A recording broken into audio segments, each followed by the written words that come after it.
Movie की शुरुआत में हम एक आदमी को देखते हैं जो कि पिग की तरह दिख रहा होता है और जिसका नाम मार्को पैगट होता है और लोग उसे प्यार से पॉर्को बुलाते हैं। वो एयरफोर्स में पायलट था, लेकिन वो एयरफोर्स छोड़ देता है क्योंकि उस देश की गवर्नमेंट तानाशाह हो गई थी और वो वहाँ की गवर्नमेंट का विरोध करता था। सो अब पॉर्को अकेला रह रहा होता है।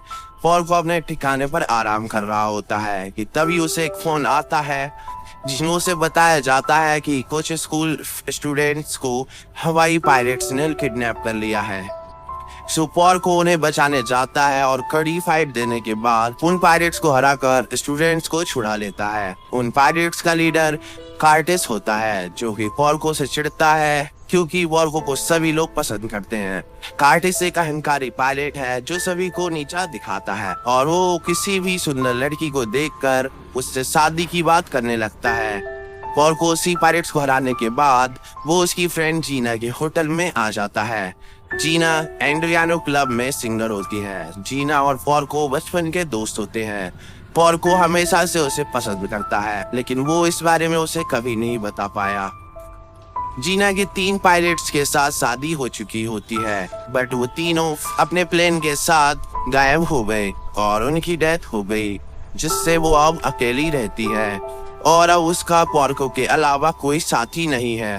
जीना भी पॉर्को को पसंद करती है और वो उसके वापस ह्यूमन के रूप में आने का इंतजार कर रही है। 2 न्यूज रिपोर्टर पॉर्को के पास आते हैं और उसकी तस्वीर खींचते हैं और उसका इंटरव्यू लेने की कोशिश करते हैं, लेकिन उनके जोरदार सवालों से मिस्टर कार्टिस को गुस्सा आ जाता है जो उन पत्रकारों को वहां से हटा देता है ताकि वह बिना किसी शोर के जीना के गाने को सुन सके।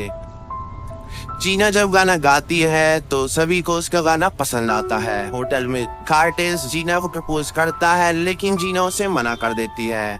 यहाँ पॉर्को अकेले खाने के लिए चला जाता है, लेकिन कुछ ही देर में जीना वहाँ आ जाती है और उससे बात करती है।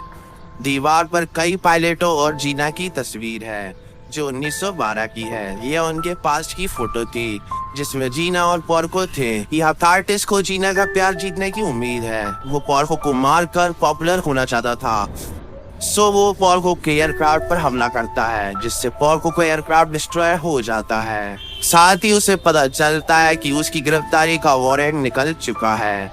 सो पॉर्को एयरक्राफ्ट के पार्ट्स के साथ ट्रेन से यात्रा जारी रखता है। वो मिस्टर पिकोला से मिलने के लिए सावधानी से मिलान जाता है। मिस्टर पिकोला मैकेनिक होते हैं। पॉर्को को पता चलता है कि मिस्टर पिकोला के बेटे बेरोजगारी के कारण कहीं और काम करने के लिए गए हुए हैं। इंजीनियरिंग का काम उसकी पोती फियो को करना होगा। पॉर्को को शुरू में फियो पर विश्वास नहीं था, लेकिन उसके समर्पण को देखने के बाद पॉर्को को भी फियो पर यकीन हो जाता है। पॉर्को के एयरक्राफ्ट को बनाने के लिए मिस्टर पिकोला अपने रिलेटिव्स को बुला लेते हैं। यहाँ सारी की सारी लेडीज होती हैं जो कि पॉर्को का एयरक्राफ्ट बनाने वाली थी। वो लेडीज बहुत मेहनत करते हुए पॉर्को का एयरक्राफ्ट बना रही होती हैं और फियो भी अपने काम को पूरा मन लगाकर कर रही होती है। यहाँ पॉर्को एक थिएटर में मूवी देख रहा होता है कि तभी एक पायलट वहाँ आ जाता है जो पॉर्को को एयरफोर्स ज्वाइन करने के लिए कहता है, लेकिन अब क्योंकि वहाँ तानाशाह गवर्नमेंट की सरकार थी, सो पॉर्को उसे ज्वाइन करने से इनकार करता है और कहता है कि इससे अच्छा तो वो पिग ही ठीक है।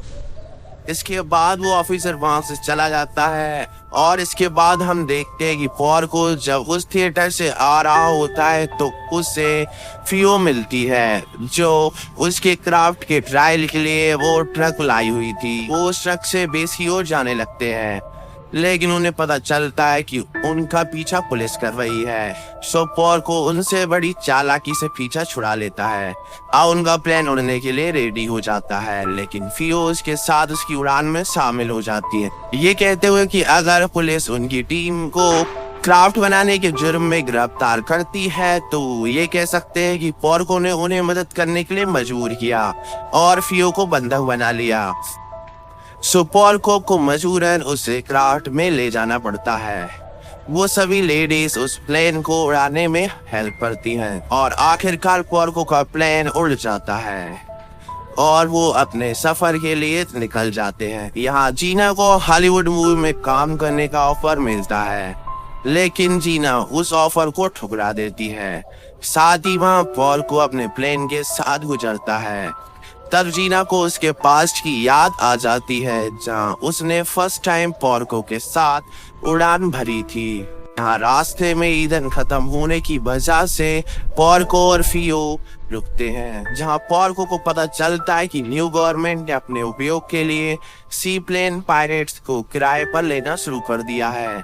इस प्रकार पोर्को को उसके बिजनेस से हटा दिया गया है, जिसके बाद पोर्को वहां से चला जाता है और अपने घर पहुंचने पर वो पाता है कि उन पर सी पायरेट्स ने हमला कर दिया है और जो पोर्को को मारने और उसके प्लेन को डिस्ट्रॉय करने की धमकी दे रहे हैं। लेकिन कार्टेज वहां आ जाता है और पोर्को को प्लेन फाइट की चुनौती देता है, लेकिन वो फियो को देखकर वो अपनी हालत से मजबूर होकर फियो को शादी के लिए प्रपोज करता है। लेकिन फियो कहती कि अगर पोर्को प्लेन फाइट में जीत जाता है तो कार्टेज को पोर्को का पूरा बिल भरना होगा, और अगर कार्टेज जीत जाता है तो कार्टेज से फियो शादी कर लेगी। फियो की सीरियसनेस को देखकर वो पायरेट्स उस मैच को स्पॉन्सर करते हैं। अब उस रात फाइट के लिए गोलियां तैयार करते हुए फियो को पोर्को का रियल फेस दिखाई देता है, लेकिन वो पल में ही ओझल हो जाता है। पोर्को फियो को फर्स्ट वर्ल्ड वॉर की कहानी सुनाता है, जिसमें वो उसके साथियों के साथ प्लेन उड़ा रहा होता है कि तभी उन पर हमला हो जाता है, जिसमें उसके साथी मारे जाते हैं और जिसमें वो अपने साथियों को बचाने में असमर्थ दिखता है। वह अपने पीछा करने वालों से बचने के लिए बादल में छिप जाता है और वहां बेहोश हो जाता है। जब उसे होश आता है तो वो खुद को बादलों पर तैरता हुआ पाता है और उसे दूर के आकाश में एक चांदी की पट्टी झिलमिलाती हुई दिखती है। साथ ही उसके फ्रेंड के प्लेन्स जो फाइट में मारे गए थे और वो ऊपर की ओर उड़ रहे थे। पोर्को जल्दी देखता है कि वो पट्टी वास्तव में हजारों प्लेन्स हैं। यहाँ पोर्को अकेले समुद्र के ऊपर उड़ते हुए जागता है। पोर्को फियो से कहता है कि शायद उसके फ्रेंड्स हेवन में जा चुके हैं और क्योंकि वो उनकी हेल्प नहीं कर सका सो शायद उसे नरक में जाना होगा। सो गाइस, इसीलिए पोर्को ने खुद को पिग में बदला हुआ था। फियो से अच्छा इंसान बताती है और वो सो जाती है। अगले दिन फाइट की जाती है और फाइट देखने के लिए एक बड़ी भीड़ इकट्ठा होती है। पोर्को और कार्टेज के बीच प्लेन फाइट शुरू हो जाती है, लेकिन जब दोनों विमान की मशीन गन जाम हो जाती है तो वो लंबी फाइट जल्दी एक मुक्केबाजी मैच में बदल जाती है। कार्टेज उसे नीचे गिरा देता है और फर्स्ट राउंड जीत जाता है, लेकिन एंड में वो दोनों ही उतले हुए पानी में गिर जाते हैं। लेकिन तभी जीना वहां आ जाती है और पोर्को को बुलाती है, जो पहले उठ जाता है और उसे विजेता घोषित कर दिया जाता है। वही भीड़ को एयरफोर्स के आने की चेतावनी देने पर सभी वहां से चले जाते हैं। पोर्को फियो को जीना को सौंप देता है और उसका ख्याल रखने के लिए कहता है। जीना और फियो वहां से चले जाते हैं।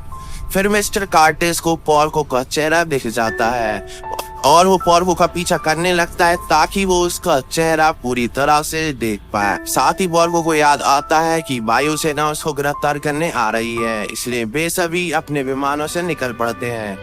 पोर्को भी उड़ जाता है। कई साल बाद का सीन दिखाया जाता है जहाँ फियो बताती है कि फियो खुद पिकोला कंपनी की हेड बन गई है। कार्टेज एक पॉपुलर एक्टर बन चुका है। एंड में पोर्को का प्लान दिखाया जाता है और यहाँ ये मूवी एंड हो जाती है।